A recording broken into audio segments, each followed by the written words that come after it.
Good evening, everyone, especially our residents, relatives, and staff at Tilsley House. It's wonderful to say a few words after a few weeks. We're coming to the end of February, and I can feel spring in the air. The daffodils are coming out of the ground, the temperatures are rising, and also I'm noticing that the evenings are getting lighter, which is wonderful to see.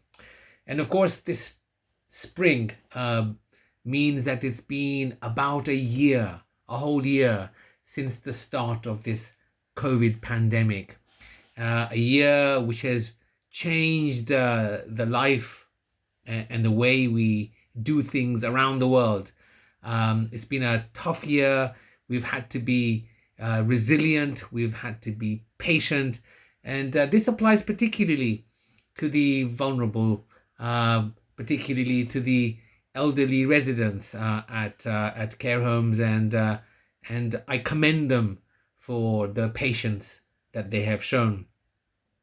I think our manager at Tilsley, Jamie, and her staff have worked amazingly over the course of the past year in very difficult circumstances, as you can imagine, particularly during the early stages of the pandemic, when information was coming at them at enormous volumes and pace. There was confusion.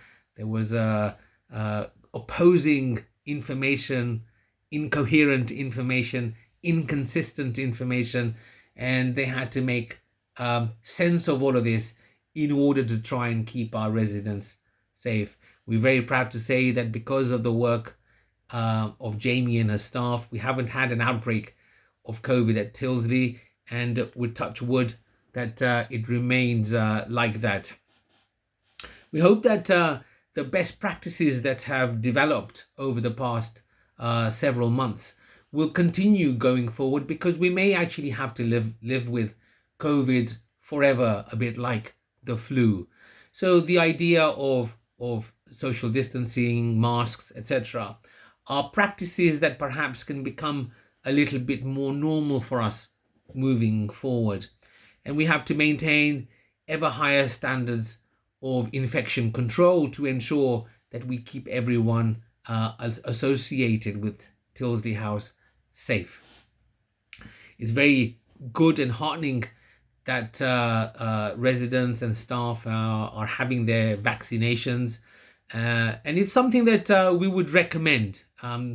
Every evidence from a science point of view suggests that these vaccinations are exceptionally helpful to prevent lasting or deep problems and symptoms to anyone who actually contracts COVID, who becomes COVID positive. So we would certainly recommend that staff and residents have the vaccination, but ultimately it's a decision for each one individually. Another thing I'd like to recognize over the past year is that residents and staff have had to be tested so regularly. And from personal experience, I know that this is not an easy process. Indeed, it's actually quite an uncomfortable process. And to actually have to go through it regularly is not something that's easy. So I thank you all for putting yourselves through that testing process so regularly in order to try and keep everyone safe. As we move forward, we know we heard the Prime Minister talk about easing of lockdown.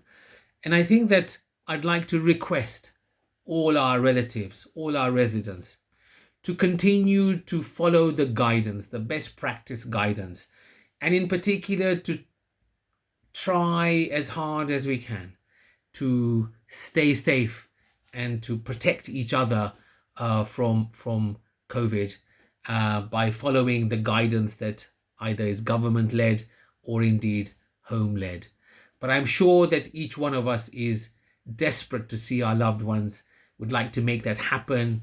We'll do everything in our power to ensure that that happens as quickly as possible, as safely as possible, and we hope that we can work together to make it as safe as possible. In the meantime, I hope that that you are enjoying the spring sunlight, the warmth, and the daffodils, and hopefully it'll continue to get brighter and warmer in the days ahead. I wish you all very well.